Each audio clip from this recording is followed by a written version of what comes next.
Oi pessoal, e aí, tudo bem com vocês? Estamos começando mais uma edição do Unifev em Pauta aqui na telinha da TV Unifev, trazendo algumas das últimas notícias da instituição para vocês. O que a gente já mostra a seguir, fique ligado!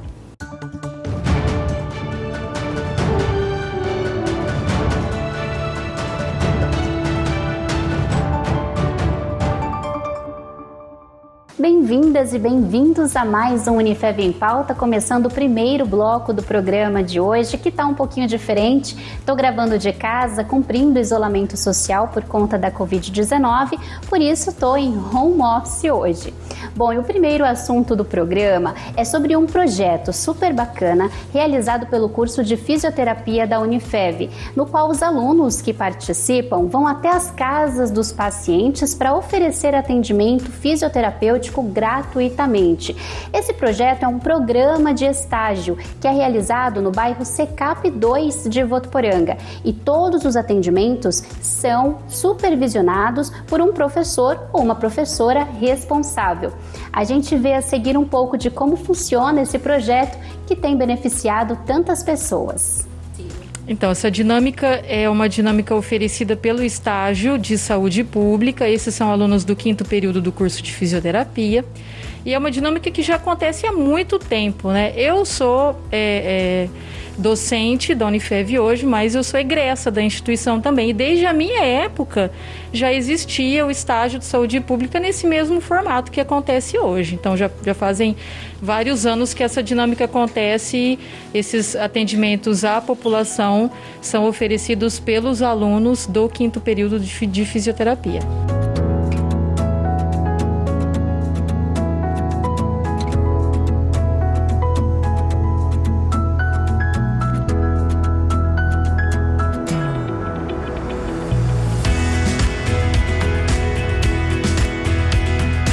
Essa dinâmica de ensino e aprendizagem para o aluno é muito importante, né? Estar em um ambiente totalmente diferente do ambiente de clínica, do ambiente hospitalar ou de ambulatório, que requer uma improvisação maior, né? Requer uma adaptação maior do aluno à dinâmica do paciente, à dinâmica do familiar, as questões até de estruturação do domicílio, né? Ele tem que se adaptar para conseguir oferecer uma assistência adequada no ambiente domiciliar, já é um desafio para o aluno. E a própria diversidade de casos e de pacientes que a gente atende, né, porque não segue um padrão estabelecido, nós atendemos uma característica diversa de pacientes. Então, eu acho que para o processo de ensino, de aprendizagem, é uma coisa muito vantajosa. E para os pacientes, também eu enxergo grandes vantagens, porque muitos deles não têm condição de se deslocar a um serviço de reabilitação, seja ele oferecido pela própria Unifev, seja oferecido pelo município, porque nós sabemos que existem esses serviços muito bem estruturados, né, tanto pelo município quanto pela Unifev, porém, o paciente precisa se deslocar até lá, né? Existe o atendimento domiciliar oferecido pelo próprio município também, mas aí essa questão obedece toda uma organização dos próprios fisioterapeutas do município, né? Então, para algumas famílias, isso acaba se tornando um componente de dificuldade para adesão à fisioterapia. E nessa perspectiva, quando a gente consegue dar o atendimento no ambiente domiciliar, isso facilita muito, aumenta a adesão do paciente, né? Traz benefícios tanto para o paciente quanto para o familiar. Então, assim, é possível ver e enxergar uma série de coisas boas relacionadas a tudo isso que é realizado.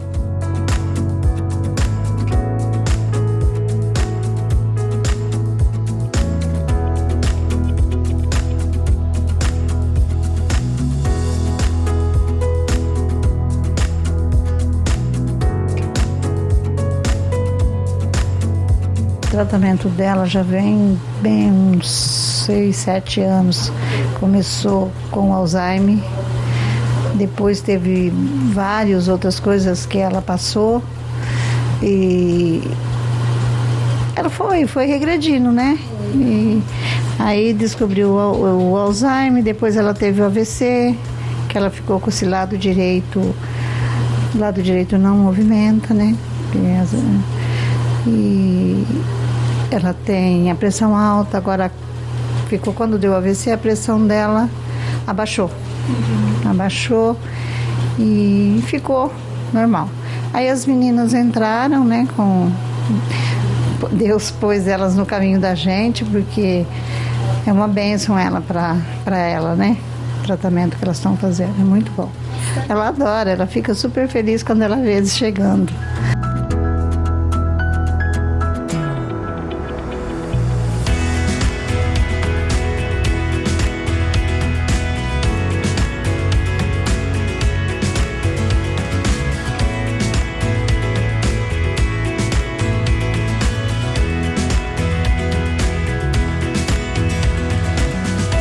A dona Ideilde, ela é acometida por um processo crônico de degeneração articular, que a gente conhece como artrose, né? De joelho, de quadril, de coluna.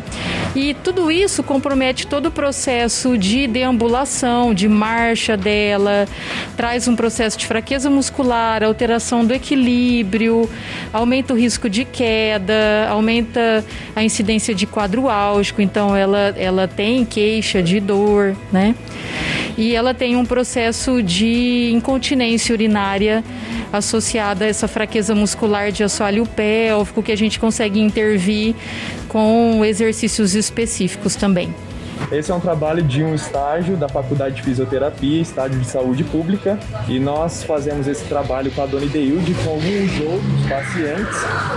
Um trabalho que, graças a Deus, essas pessoas nos dão a oportunidade de entrar na casa delas, né? E pra gente, pra nossa formação é muito importante.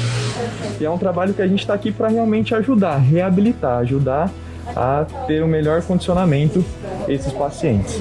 Esse estágio é dos alunos do 5º período, ou seja, o estágio de saúde pública começa desde o começo do ano mesmo. A gente já tem acesso à casa dos pacientes, já sabe quem que a gente vai atender. Por conta da pandemia, estamos com todas as regras, todas as normas, né, de saúde, né, para ter um zelo maior com o paciente, mas desde o começo do 5º período. Graças a Deus, vocês, que Deus enviou para mim.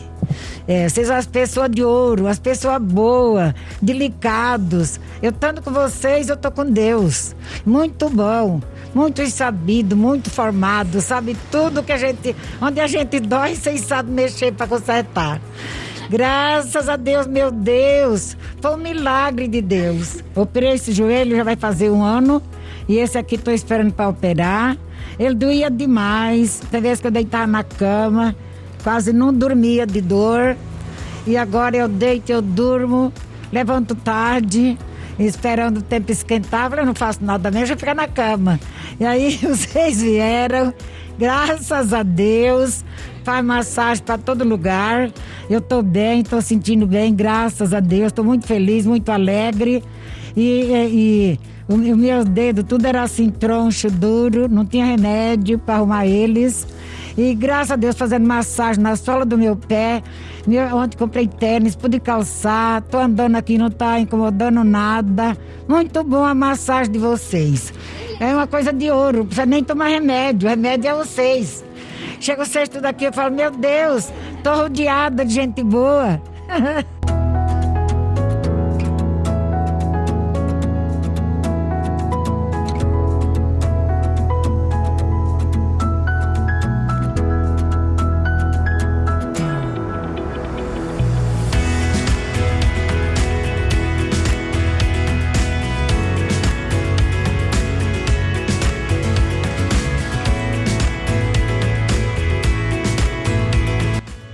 E aí, curtiram? Já sabiam sobre esse projeto?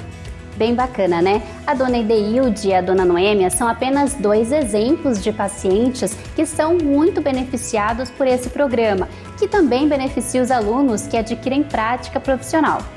Bom, agora a gente vai bem rapidinho para o intervalo, tá? Mas daqui a pouco a gente está de volta com muito mais para você, trazendo algumas das últimas notícias da instituição. Te espero!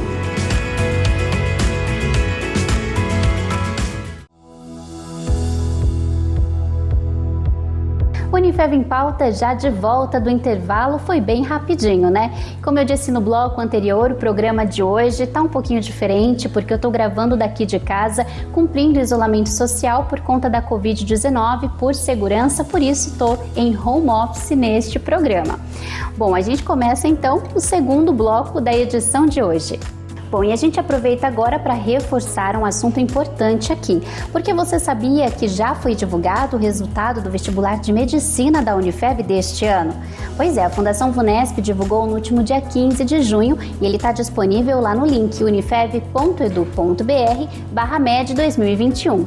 Os alunos aprovados neste vestibular vão compor a 10ª turma da graduação.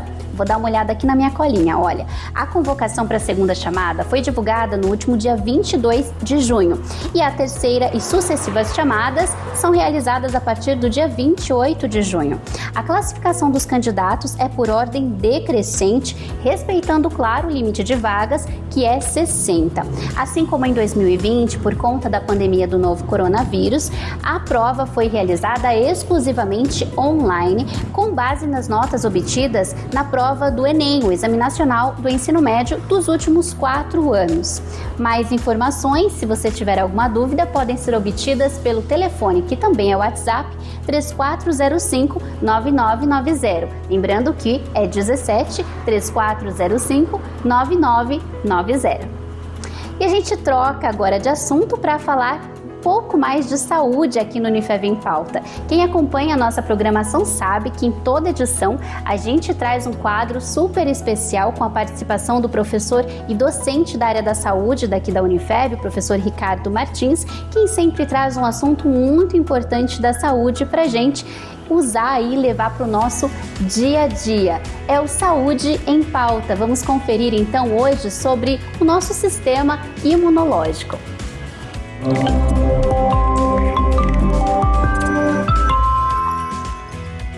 Olá, um assunto bastante importante e necessário nesses nossos tempos de pandemia é com relação ao fortalecimento do sistema imunológico. Nós temos que entender isso e fazer com que você receba dicas importantes para manter esse sistema imunológico equilibrado e garantir nesse nosso período que nós estamos a defesa do seu organismo. Vamos estudar isso melhor. Olha só, o sistema imunológico ele pode ser enfraquecido por vários elementos. Primeiro é o envelhecimento. Naturalmente, com o envelhecimento, você também perde características desse funcionamento imunológico. Mas a inatividade física, a alimentação desequilibrada, principalmente comendo substâncias ultraprocessadas, alimentos que não são verdadeiros, também geram baixa imunidade. Agora, estresse, muito ruim para o sistema imunológico. Outra coisa, noites de sono ruim, dificuldade de descanso, porque exatamente à noite, com o descanso adequado, nós vamos repor as nossas energias e células do sistema imunológico. Outra coisa também que gera grandes problemas são patologias que nós agregamos ao longo da vida como comorbidades, a obesidade, a hipertensão e o diabetes mellitus. Tudo isso gera um desequilíbrio para o nosso sistema imunológico. Então nós temos que reverter isso. De que forma? Alimentando adequadamente com frutas, legumes, verduras, alimentos verdadeiros, condimentos que nós temos na natureza. Na mesa do brasileiro sempre teve condimentos como o açafrão, o orégano, o alho, a cebola. Esses elementos geram vitaminas, geram enzimas que vão fortalecer o nosso sistema autoimune. Outra coisa é a atividade física. Veja como foi importante esse estudo. Com a atividade física regular, os músculos produzem a irisina. A irisina é um hormônio que fortalece o sistema imunológico como uma espécie de barreira inicial com relação a algum tipo de agressão orgânica. Muito obrigada pela sua participação sempre, professor Ricardo. A gente faz questão de te agradecer. E agora a gente vai para outro quadro daqui do Unifev em Pauta, que também é super especial no programa, que é o Português São 2, que conta sempre com a participação do professor Paulo Ferrarese, docente daqui da Unifev. No espaço, ele traz dicas e orientações sobre a língua portuguesa. Vamos conferir o tema do programa de hoje.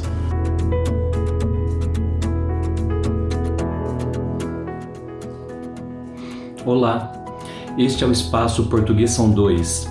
Eu sou o professor Paulo Ferrarese e te convido para algumas reflexões acerca da língua portuguesa. Para essa semana, eu só queria recordar qual que é o objetivo desse espaço, que é justamente refletir sobre a língua, mas lembrar que tudo que é dito aqui não tem o cunho de determinar uma verdade, uma máxima a respeito da língua portuguesa.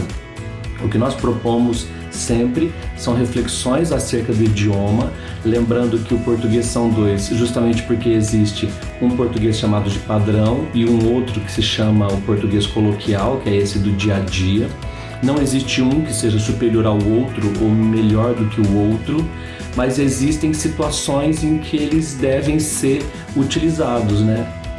Um deles ou o outro, né? Nas situações de coloquialidade e nas situações de formalidade. Então, a ideia do espaço é sugerir justamente quando se dá a utilização desses espaços, quando utilizar um português e quando utilizar o outro, tá? Repito, sem que nenhum deles seja superior ou melhor em relação a.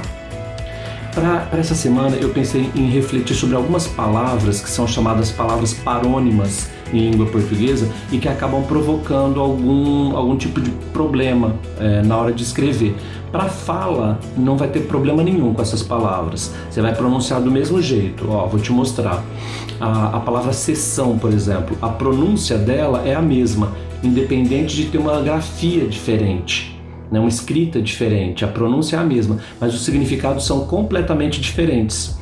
Você sabe utilizar cada uma delas? Vamos dar uma olhada? Por exemplo, olha, sessão com S, 2 S's. Se eu disser, essa sessão aqui, por exemplo, é a sessão de cinema, essa daqui é a sessão da Câmara, essa daqui é a sessão espírita, é a sessão de descarrego, é a sessão da tarde, é a sessão de filmes, é a sessão de fotos. Notem que em todos os exemplos que a gente mencionou, a gente fala de um tempo de duração. Essa sessão aqui está ligada a tempo de duração, ela tem um tempo determinado para acontecer. Sempre que a palavra sessão que você for usar estiver ligada à noção de tempo de duração, você vai usar com S e 2 S's. Essa sessão aqui, com S e C cedilha, é a seção de lingerie de uma loja, ou é a seção de hortifruti do supermercado, ou é a seção de calçados de uma loja de departamentos, ou é a seção de RH dentro de uma empresa. Notem que essa seção aqui, ela indica um determinado espaço, ela se refere a um determinado espaço. Sempre que você for determinar a palavra seção e que ela se referir a uma noção de espacialidade, é esse tipo de seção aqui que você vai usar, tá? E tem seção assim também, secção, a pronúncia seria secção, né? É idêntica a essa. As duas têm exatamente o mesmo significado. A diferença é que essa secção aqui ela é usada mais no português de Portugal. Então, é por isso que ela existe, a gente às vezes estranha a escrita dela, mas as duas têm exatamente o mesmo significado. Se você tiver um parente que seja de mais idade, se você pegar o título de eleitor dessa pessoa, provavelmente na seção eleitoral vai estar escrito secção, né? Provavelmente, tá? Depende da idade da pessoa que você conhece. Mas usava-se a palavra secção para grafar a seção eleitoral das pessoas, aparecer no título delas. E por fim tem a palavra sessão escrita assim, sessão com C e 2 S's. Essa palavra sessão aqui eu vou usar no seguinte contexto, está ligado ao verbo ceder. Então eu digo assim, já fiz a cessão dos meus bens para cada um dos meus filhos. Então eu já cedi o que eu tinha de bens para os meus filhos. Aí você grafa desse jeito, cessão com C e 2 S's. Então ela está ligada ao verbo ceder. Você está vendo aqui, tá vendo? E aí eu coloquei aqui em cima ainda a palavra cessar, Porque você fala de repente, essa seção aqui tá ligada a cessar? Não tá. Essa seção tá ligada a ceder. Se você quiser fazer referência a cessar, então você vai usar o substantivo cessação, no sentido de término. Já se deu a cessação dessa reunião, o término dessa reunião. Cessação, com C, 2 S e cedilha lá no final. Tá? Então, cessação ligada a cessar e ceder ligado à cessão.